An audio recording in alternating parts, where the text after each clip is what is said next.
Hello, Internet. Welcome to Only Kind of Everything. And we are going to get right into it, as today we are going to talk a little bit about MJF. Now, it has come out recently that the Salt of the Earth re-signed with AEW. Now, if you watch any of the previous videos we have done talking about him, that's not really a surprise to me. What is a surprise to me, though, is that people are actually going out there and, I don't want to say dogging, but effectively that's what it is, Triple H let it get away from him. Legally speaking, Triple H was unable to talk to MJF until his AEW contract expired. So it's hard to say what kind of conversations did or may have even happened to begin with, because Triple H legally couldn't talk to him about jumping to WWE.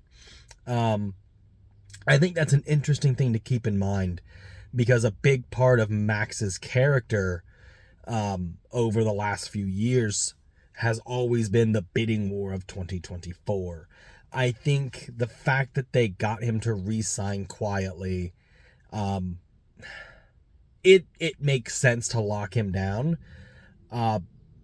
It also makes sense that, he kind of stopped talking about that. I do think that was one of those elements of reality and story blending very well.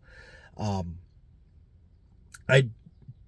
don't think that it's a bad thing for MJF to stay in AEW right now.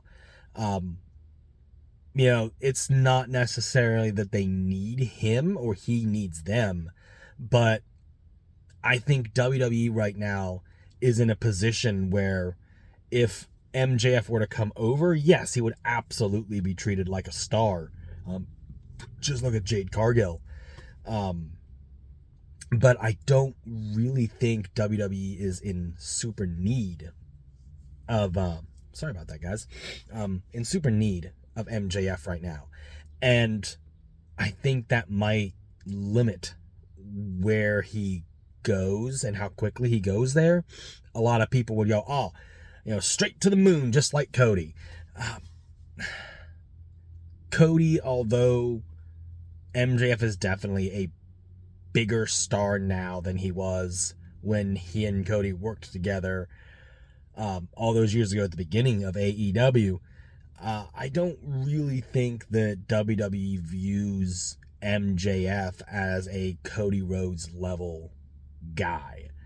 I don't know that I would view MJF as a Cody Rhodes level guy. And that's as somebody who's kind of always, save recently, well, Cody has definitely felt a little more main eventer than in the past. I had always been a big naysayer, saying Cody always just felt like a really, really, really good mid-carder. I have been proven wrong to an extent.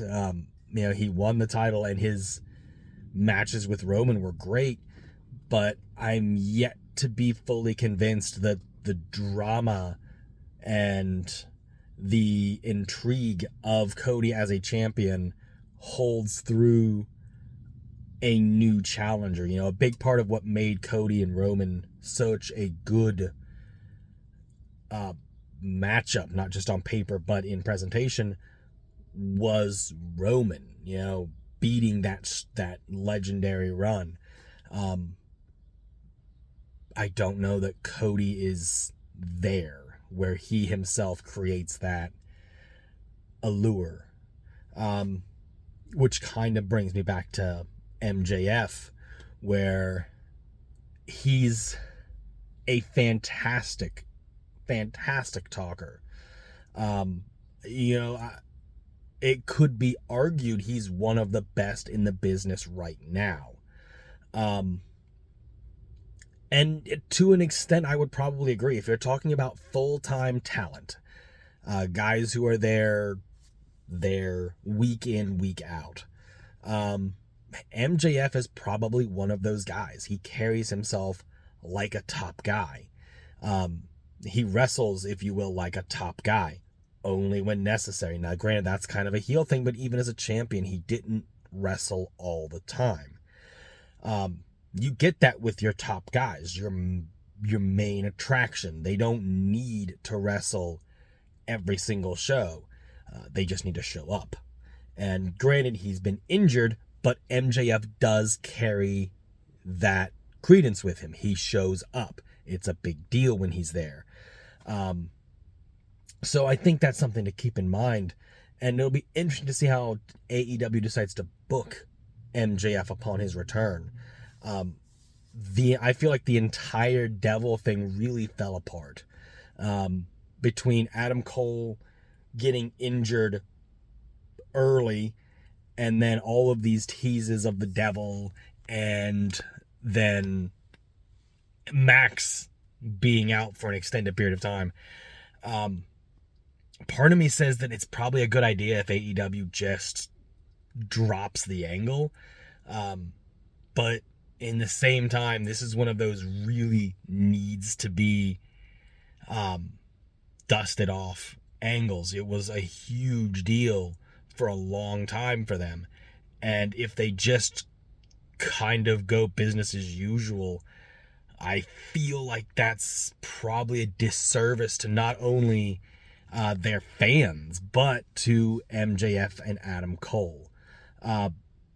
Another thing to think about with this setup is, although MJF is a good face, I think is an infinitely better heel.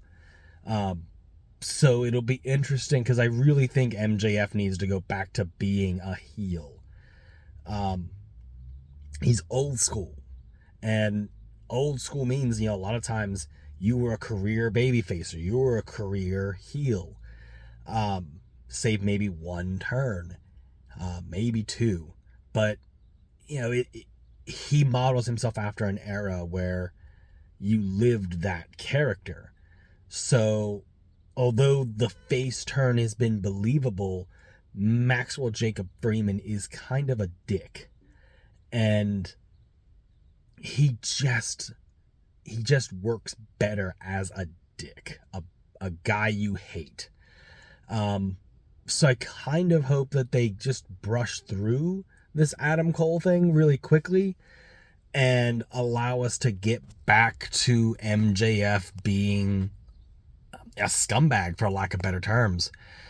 I don't know if that's the plan, especially because it feels like AEW wants him to be a face, because people really they like MJF. So he's in this weird tweener area where he's much better being a dick and being a bad guy, but people like him. It's kind of like early Steve Austin, if you will. Steve Austin was the bad guy. That legendary double turn with him and Brett.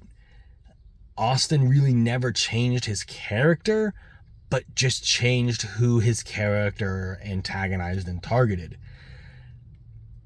I don't know if there is a MJF Bret Hart style turn that could be done, but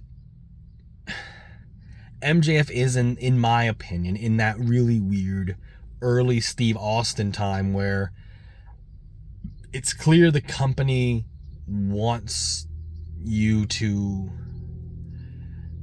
I think the company knows he is definitely a better heel than a face, but the fans are like, yeah, but he's so good at being a heel that I want to cheer him.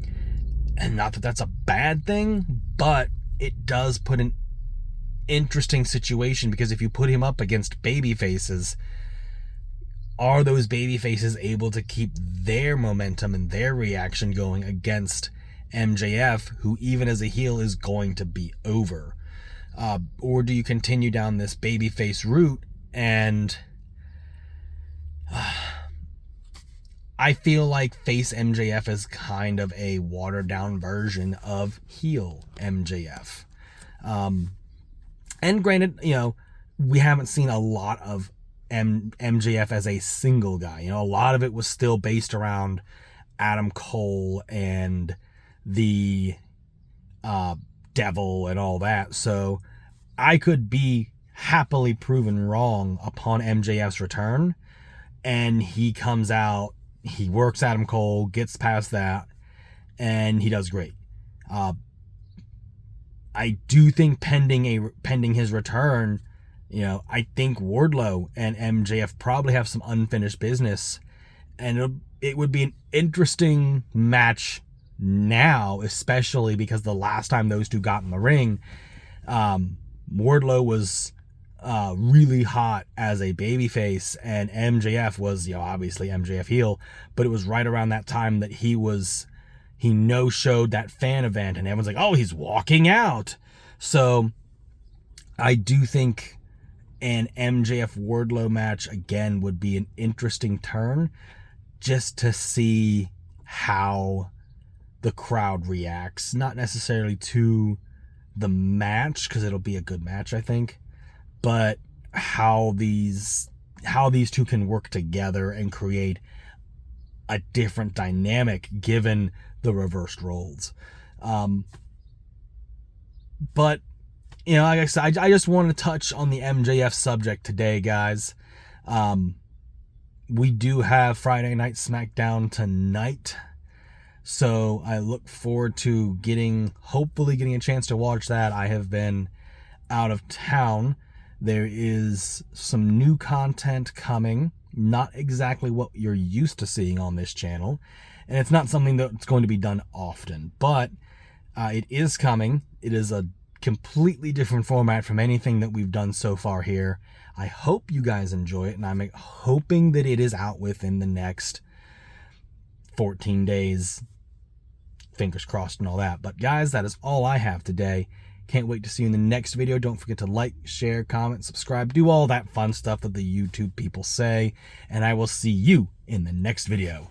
Bye!